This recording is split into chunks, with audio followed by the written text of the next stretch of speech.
आप सभी का विकास टीडी क्लासेस चैनल पर स्वागत है। आज हम एक्सरसाइज 3.5 का तीसरा सवाल सॉल्व करेंगे।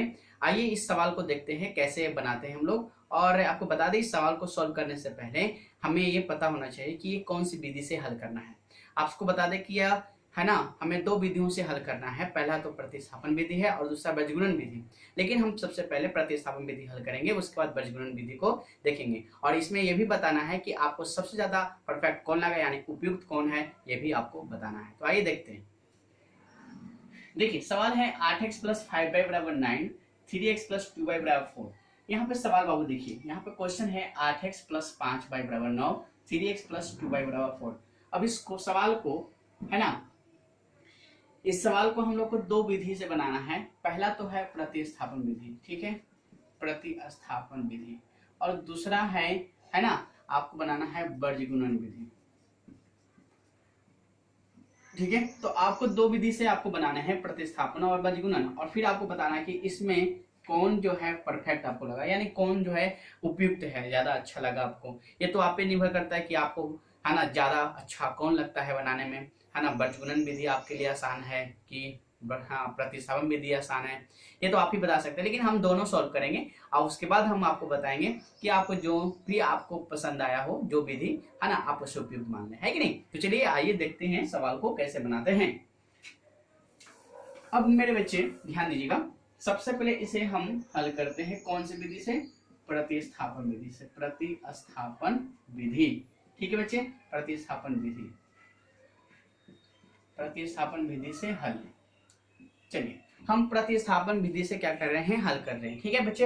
अब प्रतिस्थापन विधि से हल करेंगे तो सबसे पहले ख्याल क्या रखना होता है, आपको बताए ही थे कि जो समीकरण है उसको मानना पड़ता है। 8x + 5y = 9, इसे समीकरण आप फर्स्ट मान लीजिए, ठीक है। उसके बाद 3x + 2y = 4, इसे आप समीकरण 2 मान लीजिए, है कि नहीं। चलिए अब जब फर्स्ट और सेकंड समीकरण जब हम मान लेते हैं तो क्या करना पड़ता है, आपको पता ही होगा कि पहला समीकरण या दूसरा समीकरण से चलते हैं और x या y का मान, किसी एक का मान निकाल करके है ना, जो समीकरण से नहीं चले थे उसमें मान भरते हैं, है कि नहीं। अब आपको प्रतिस्थापन विधि का पूरा तो आपको नॉलेज होगा ही, क्योंकि हमने पिछले वीडियो में बहुत सारे वीडियो इसके ऊपर दे दिए हैं, है ना। प्रतिस्थापन विधि का एक्सरसाइज भी हम लोग कंप्लीट कर चुके हैं। लेकिन अगर आप नहीं देखें तो बिल्कुल आप देखें। और है ना, अगर आप चैनल सब्सक्राइब नहीं किए मेरे बच्चे तो प्लीज है ना आप चैनल सब्सक्राइब कर लें। और एक बात और ख्याल रखें, है ना, आप अपना लाइक बटन दबाना ना भूलें, क्योंकि इससे हमें ऊर्जा मिलती है और हमें पता भी चलता है कि आप लोग इसे कितना समझ पा रहे हैं। तो चलिए आपको बताते हैं कि प्रतिस्थापन विधि से इसे कैसे हल करेंगे। यहाँ देखिए 8x + 5y = 9 समीकरण फर्स्ट मान लीजिए, 3x + 2y = 4 से समीकरण 2 मान लीजिए। अब चलेंगे समीकरण 1 से,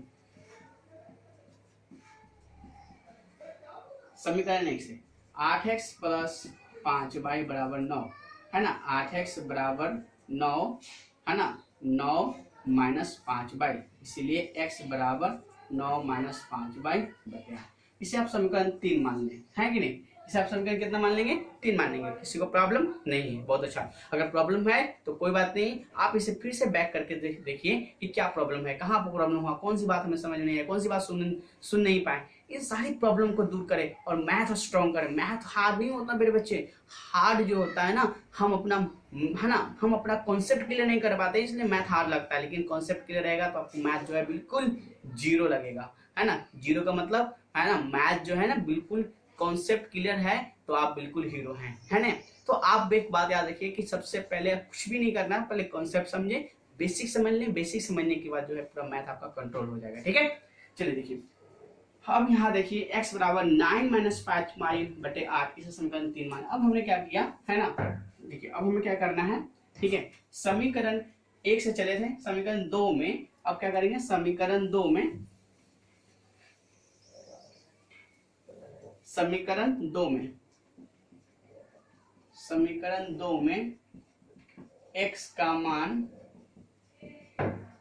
भरने पर समीकरण 2 कितना है, 3x + 2y = 4। ओके, समीकरण 2 में x का मान कितना आया था, 3 × x के कितना बनेंगे 9 - 5y / 8, ठीक है बाबू।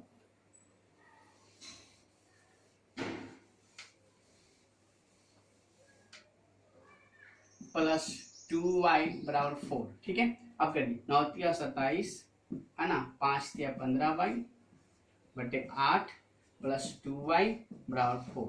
ठीक है, चलिए नीचे नहीं कुछ तो 1 हो जाएगा। 8 के लघुत्तम कितना होगा, 8 के लघुत्तम 8 हो जाएगा, 8 के लघुत्तम 8 होगा। अब भाई ये तो जो करते हो रहेगा 27 माइनस 15y प्लस, तो प्लस 1 में 8 से भाग 8, 8 में 2 से 8 19 16y बराबर 4। चलिए अब 27 है ना, देखिए तो 16 में से 15 जाएगा तो प्लस 1y और 8 चौके 32। अब 1y बराबर 32 माइनस 27, 1y बराबर 32 में 27 जाएगा 5 बचेगा, यानी y का मान कितना आएगा 5। जब हमारा y का मान 5 आ गया बाबू, है ना, तो हमें x का मान निकालेंगे कहाँ से, बिल्कुल समीकरण 3 जो हम लाए थे उसमें आप समीकरण में, है ना, y का मान भर दीजिएगा और y का मान भरने पर आपका x का मान आ जाएगा। ठीक है, तो देखिए अब क्या करेंगे, इसे हटाएंगे। अगर आप नोट नहीं कर पाए हैं तो इसे आप आराम से पीछे बैक कर लीजिए, उसके बाद वीडियो को रोकिए और नोट कर लीजिए। ठीक है, अब हम क्या करेंगे, समीकरण 3 में y का मान रखने पर, ठीक है, समीकरण 3 क्या था बताइए इसे, है ना, यही था ना समीकरण 3 था 9 माइनस 5y बटे 8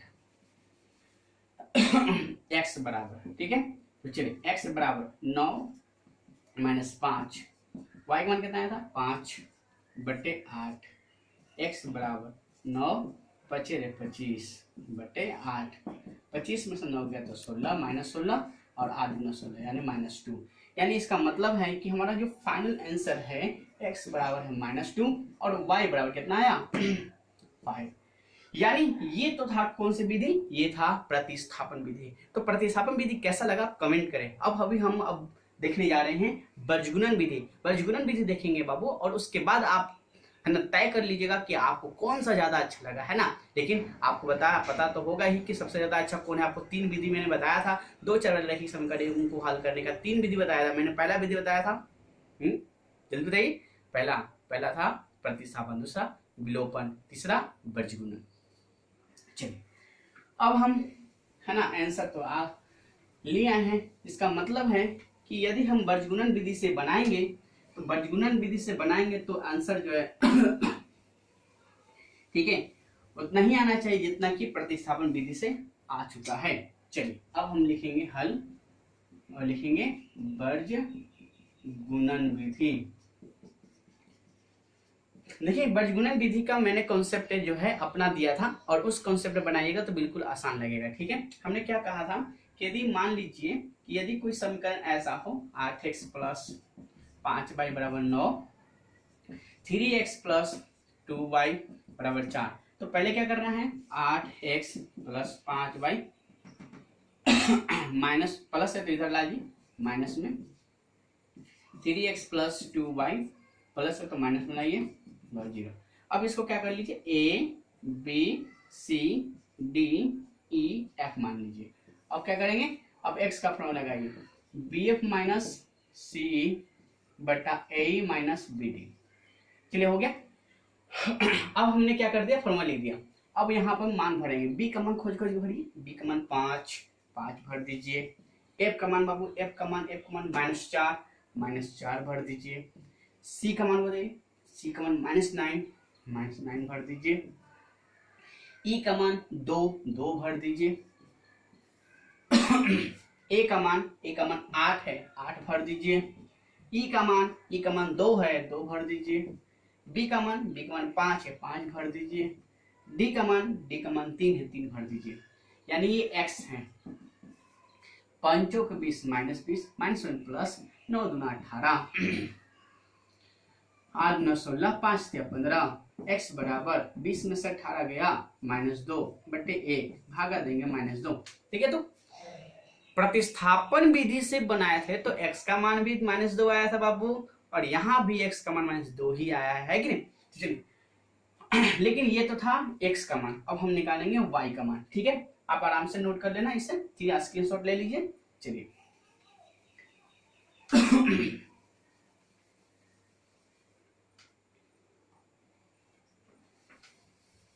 अब देखिए यहाँ पे देखिए x का फॉर्मूला हो तो गया और y का मान है ना, y का मान निकालने के लिए क्या करते हैं, तो करते हैं CD माइनस AF बटा AE माइनस BD।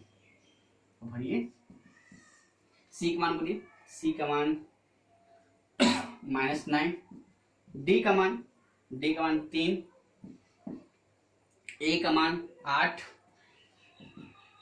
F का मान -4, A का मान 8, E का मान 2, B का मान 5, D का मान 3। हल कीजिए, 9 × 27 -27 -1 प्लस 8 चौका 32, 8 दूना 16, 5 से 15, y बराबर 27 में से 32 जाएगा तो माइनस ज्यादा नहीं है, प्लस का सीन ज्यादा है तो प्लस, यानी कि कितना होगा 5, 16 में से 15 गया तो 1। ठीक है, अब बताइए y का मान कितना आया 5, इस यानी कि फाइनली आंसर हुआ x पावर -2 और y बराबर कितना हो गया 5। यानी देखिए आप जब प्रतिस्थापन विधि से जब बनाए थे आपने तो इतना ही आंसर लाए थे, जब हमने प्रजनन विधि से बनाया तो आंसर इतना ही आया। अब आपको यह तय करना है कि आपको ज्यादा कौन सा अच्छा उपयुक्त लगा, या आप हमें कमेंट में जरूर बताएं और अपना कमेंट करना ना भूलें। तब तक अपना ध्यान रखिए, आज के लिए इतना ही रखते हैं, अगले वीडियो मिलेंगे। जय हिंद।